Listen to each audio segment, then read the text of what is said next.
सभी जनों को। मेरा नाम अनु लगो है और मैं आज आप सबके सामने में अरुणाचल से लेके कन्याकुमारी के अनुभव को व्यक्त करने जा रही हूँ। तो मैं सबसे पहले आपको बताना चाहूँगी कि मैं कैसे केंद्र में कैसे जुड़ा। तो केंद्र में मैंने केंद्र वर्ग के माध्यम से जुड़ा है 2021 को।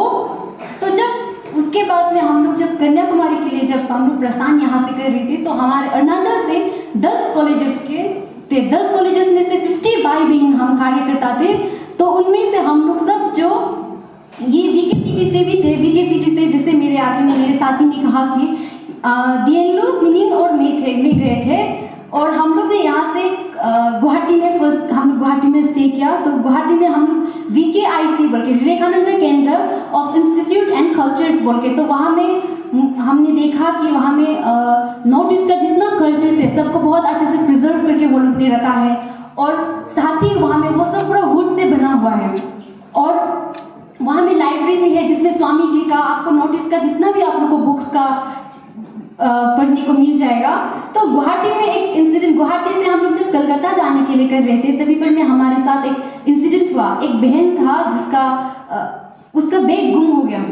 तो उसका बैग गुम होने के साथ साथ हम लोग सब ने बहुत अलर्ट हो गए कि जब जर्नी करते समय अपना जो सामान है उसको बहुत अच्छे से सतर्क हम लोग को हमेशा अलर्ट में रहना चाहिए। तो उसका बहन का बैग गुम हो गया, लेकिन बाई चांस उसका ये था कि उसका जो बैकपैक में था उसका मोबाइल और उसका पर्स वही में था। तो उसका वजह से तो ठीक था, अदरवाइज उसका जितना कपड़ा था सब उसका गुम हो गया। तो उसके बाद हम लोग ने कोलकाता में गया। कोलकाता में हमने वेलोर मठ गया है। वेलोर मठ में हमने स्वामी जी का समाधि देखा है, जिसमें स्वामी जी का समाधि देखा है। म्यूजियम भी गया और साइंस सिटी में भी हम लोग गया है और क्वीन विक्टोरिया पैलेस देखा है।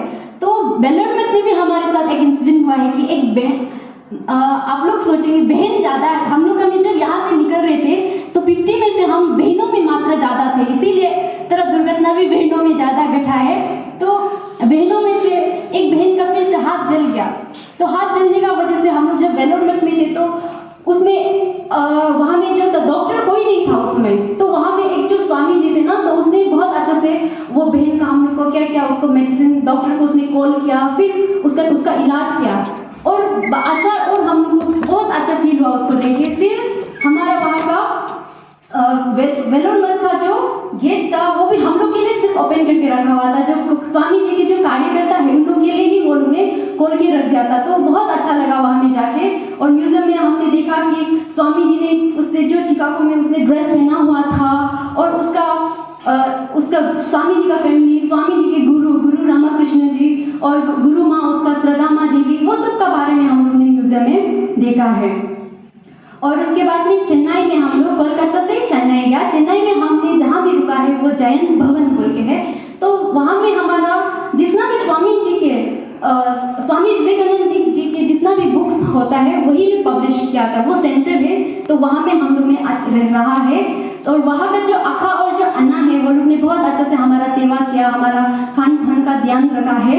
फिर उसके बाद में हम लोग ने चेन्नई में जू में गया, जीविता वेंडलर जू बोल के, वहाँ में बहुत सारा पीकॉक देखने को मिला है हमें।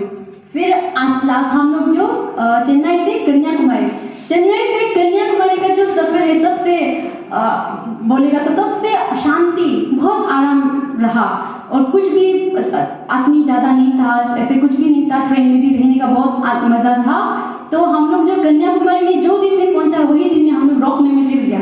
तो रॉक मेमोरियल में जाके रॉक मेमोरियल के बारे में हम आप लोग को तो क्या बोलने के लिए इतना सारा है कि हम आप लोग को वहाँ का इंफ्रास्ट्रक्चर, वहाँ में आपको इतना शांति मिलेगा कि, और वहाँ में मेडिटेट करने का भी जगह है। तो आप लोग उसमें, मैं तो कहूँगी कि आप लोग अगर आप लोग लाइफ में कभी होता है जरूर कन्याकुमारी जाता है तो रॉक मेमोरियल का दर्शन करके आइएगा। और उसके बाद में इसके बाद हमारा कैंप शुरू होता है। कन्याकुमारी में हमारा था जो स्थानीय कार्यकर्ता प्रशिक्षण शिविर हमारा वहाँ से शुरू होता है। तो सबसे फर्स्ट हमने वहाँ में 4 days का था। तो उसमें हमने सबसे फर्स्ट मोबाइल को हम लोग से छीन लिया गया हो, तो मोबाइल को हम लोग ने दिया। उसके बाद में मोबाइल तो फर्स्ट डे हम सबको तो तकलीफ होता है, फोन नहीं होगे तो सबको तो तकलीफ होता है कि नहीं होता है। तो फोन को डायरेक्ट हम लोग ने नहीं लेके बैठा, तो फर्स्ट डे में थोड़ा तकलीफ हुआ। लेकिन तो सेकेंड डे में हम लोग वहाँ में बिजी रहा कि हम फोन का ख्याल ही नहीं आया। हम लोग जो सुबह 5 बजे उठ जाता है, सुबह 5 बजे से उठ के रात का 10 बजे तक हम लोग बिजी होते हैं। तो उस दौरान हमें मोबाइल का ख्याल तक भी नहीं आया। और वहाँ में जो कन्याकुमारी का ऐसे माहौल जो ऐसे है कि वहाँ में आपको पूरा गच्ची देखने को मिलेगा, प्लस पीकॉक बहुत है वहाँ में, जो सामने भी घूमता है पीकॉक, और उसके बाद में आपको स्क्वायरल भी देखने को मिलेगा। उसके बाद में मुझे गेम के माध्यम से मुझे ये अनुभव रहा कि आपको टीम के साथ कैसे करके काम करना है। हमारा जो था यहाँ में हम लोग का गण ऑलरेडी पहले से हम लोग का डिसाइड करके गया था, तो गण के साथ में आप अपना टीम के साथ कैसे करके हैंडल करना है, और आपका रूल्स एंड रेगुलेशंस को, आपका टाइम मैनेजमेंट करना है। तो वहाँ में हमको प्रॉब्लम हुआ था, थोड़ा खाने में भी हमको दिक्कत हुआ था, क्योंकि हमारे लिए नया जगह है, थोड़ा एडजस्टमेंट हमारे लिए तकलीफ होता है। तो उसका मेरा अपना खुद का एक्सपीरियंस है कि वहाँ में चाच बोल के है, तो वो मुझे पीने के लिए फर्स्ट में थोड़ा तकलीफ हुआ। बाद में हम तो फर्स्ट में आधा कप पीना स्टार्ट किया था, तो 2-3 दिन के बाद में हमने तो पूरा 2 ग्लास पीना स्टार्ट हो गया, बहुत पसंद आने लग गया। तो धीरे धीरे डल गया। और उसमें हमारा सेशन हुआ, तो सेशन में हमारे साथ में जैसे आदरणीय बालकृष्ण जी जो विवेकानंद केंद्र का प्रेसिडेंट है, निवेदिता दीदी जो वाइस प्रेसिडेंट दीदी है, और हमारा जो रुपेश भैया जी है, वो लोग ने हमारा सेशन लिया है, जैसे विजन ऑफ लाइफ, ये लोग इंडियन कल्चर्स के बारे में वो लोग ने हम लोग को बताया। तो वो सब के बाद में सेशन होने के बाद में हमारा डिस्कशंस होता था। तो डिस्कशंस के माध्यम से हमें ग्रुप गण डिस्कशंस होता था, अपना टीम होने के बाद में आके बोलना पड़ता था। तो उसमें हमारा जो जितना हमारा स्टेज फियर है वो सब ओवरकम होने का हमें बहुत मौका मिला है वहाँ में जाके।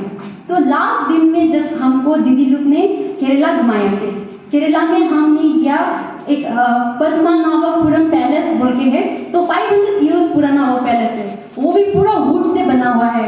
तो हम लोग उसमें जैसे हम लोग मूवी में देखते हैं ना कि राजा लोग जब आ रहा होता है तो रानी लोग जो दौड़ के जाता है, एग्जैक्ट वैसे वाइब्स आया वो हमें। और उसके बाद में हम लोग मरुदमलाई गया जो केरला में है। मरुदमलाई आप लोग ने तो रामायण सुना होगा, तो रामायण में जैसे जब लक्ष्मण को वाण लग जाता है तो उसके लिए संजीवनी बूटी के लिए लेने जाता है, तो उस समय में जो हनुमान जी है वो हिमालय पर्वत को उठा के, तो जब वहाँ का लोग का मानना है कि जो मरुदमलाई है वही का एक पर्वत जो टुकड़ा गिरा है वो है, तो संजीवनी बूटी का उसमें, तो वो ऊपर मरुदमलाई का जब आप टॉप से देखेगा तो ओवरऑल जितना व्यू है सबको देखने को मिलता है, बहुत सुंदर व्यू है।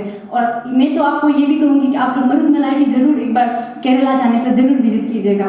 फिर उसके बाद में हम लोग ने अरेबियन सी देखा है, अरेबियन सी में किया, अरेबियन सी में बहुत एक्सपीरियंस, आप लोग तो सब लोग तो सी बोट तो करता ही है, लेकिन वहाँ का बोट करने का एक्सपीरियंस कुछ अलग ही था। जैसे वहाँ में आप लोग को हम लोग जब था तो साइड में पूरा नारियल गच्ची ऐसे पूरा देखने को मिला है, और एक चिड़िया ब्लैक कलर का था जो आगे आगे पत्थर में खड़ा करके हम लोग को एंटरटेन तो मैंने कर रहा था। हम एक वो जो भैया था उसको मैंने पूछा, भैया ये क्यों नहीं करता है हम लोग को, ऐसे बोला, तो भैया ये तो जब कैमरा देखता है तो और ये एक्टिंग करता है। तो वो चिड़िया के साथ में बड़ा मजा आया, इसके साथ में भी हम लोग ने बहुत ऐसे वीडियो लिया, शूट किया ना, तो वो आगे आगे करके पास होते जा रहा था चिड़िया जो। तो अरेबियन सी में गया हम लोग, तो अरेबियन सी में वो कैमल भी था वहाँ में एक टू, और उसके बाद में वो हॉर्स एक टू रखा हुआ था, वहाँ में हम राइड किया है, और वहाँ में मैंगोज बहुत टेस्टी मिलता है वहाँ का। हाँ, तो जब हम लोग वहाँ से जब रिटर्न कर रहे थे कन्याकुमारी से चेन्नई तो बहुत अच्छा था, लेकिन चेन्नई से जब हम लोग वापस कोलकाता के और जब आ रहे थे तो हमारे साथ में एक बहुत बड़ा इंसिडेंट हुआ है। जो चेन्नई में जब था हम लोग का पूरा ट्रेन का एक बोगी पूरा हम लोग के लिए था, हम सब जो अरुणाचल के जो कार्यकर्ता भाई है हम लोग के लिए सब एक बोगी को रखा हुआ था। तो वो बोगी जो था उसमें ऑलरेडी पूरा आदमी भर्ती होके आ गया था, वो भी इतना हट्टा कट्टा, वो भी पूरा लड़का लोग था। तो उसके साथ में ट्रेन सिर्फ 5 मिनट के रुकता है, तो वो 5 मिनट का में हम लोग उठा नहीं है। तो उस समय में हमारे साथ प्रियंका दीदी और हमारे भैया लोग थे, रुपेश भैया लोग थे, तो वो लोग ने क्या किया, वो लोग को और हमारे जो भाइयों ने भी वो लोग को पूरा वो कर रहा है, मतलब आप लोग नीचे नाम चाहिए बोला, लेकिन वो लोग नहीं नाम रहा है। तो ऐसे में हम लोग का हो गया कि ट्रेन चलने ही वाला है, तो हम लोग ने कि हम लोग को दीदी ने पहले से हम लोग को बताया था कि अगर ऐसे कुछ ट्रेन में प्रॉब्लम होता है बोलने से अपना बोगी में नहीं उठना है, दूसरा जो भी बोगी मिलता है उसमें चढ़ जाना है। तो हम लोगों ने भी वही टेक्निक अप्लाई किया, जो अपना बोगी में था वो तो हम लोग को भी चढ़ने भी नहीं दे रहा था। तो वो उल्टा वहाँ का लोग तो हम लोग का जो भाइयों थे जो भैया लोग थे वो लोग को धमकी दे रहा था कि आप लोग आसाम आ जाइए मैं देख लूँगी ऐसे। तो हम लोग ने और उसमें डर गया कि वहाँ में तो मैं खुद को जैसे हम मूवी में देखते हैं ना स्लाम डॉग्स, उसमें खुद को मैंने जो 1-2 सेकंड्स के लिए मेरा अपना माइंड कहाँ चला गया था कि ला मैं तो यहाँ में बैग पकड़ के अकेला खड़ा हो जाऊंगी ऐसे, तो बहुत एक डरावना वाला फीलिंग्स मेरा वो था। लेकिन उस समय में हम लोग ने दूसरा उसमें चढ़ा है, फिर हम लोग का साथ में जो दीदी लोग थे वो लोग ने बहुत अच्छे से हम लोग को ख्याल रखा, तो अपना टीम के साथ में। तो और उस दौरान हमारे जो भाइयों थे वो लोग ने बहुत अच्छे से ख्याल रखा, क्योंकि ऐसे ही दुर्घटना सेम हमारे साथ कोलकाता में भी हुआ है। तो भाइयों ने तो हमारे साथ 2 रात पूरा वो लोग ने नहीं सोया, वो लोग ने पूरा हमारे साथ जाग के वो लोग ने हम लोग को गार्ड किया। इवन आधी रात में जैसे बाहर हो गया 1-2 बजे में बाहर वॉशरूम जाना होगा तो वो लोग जो हम लोग के साथ गार्ड करके 2 इंसान ऐसे जाता था, और दिन में हम लोग बहनों उन लोग का गार्ड करता था। तो ऐसे करके सफर चला। और ओवरऑल इसमें मैं अपना जो प्रियंका दीदी है हमारा, उसको मैं बहुत तहे दिल से धन्यवाद करना चाहती हूँ, क्योंकि उसके साथ में मुझे बहुत कुछ एक्सपीरियंस उसमें देखने को मिला, बहुत सीखने को मिला। इवन इतना प्रॉब्लम आया पर भी उसने उसको बहुत अच्छे से फेस किया। जैसे हम लोग बोलते हैं ना 5 उंगली एक समान नहीं होता है, तो उसी तरह हम कार्यकर्ता भाइयों में भी बहुत अलग अलग था कि हर किसी का बिहेवियर्स अलग अलग है, तो उसको दीदी ने बहुत अच्छा सा हैंडल किया। तो मैं अपना जो इसी के आधार पर मैंने जो सीखा, जो जाना, जो देखा, उसको शॉर्ट्स में रखने का प्रयास किया है। धन्यवाद।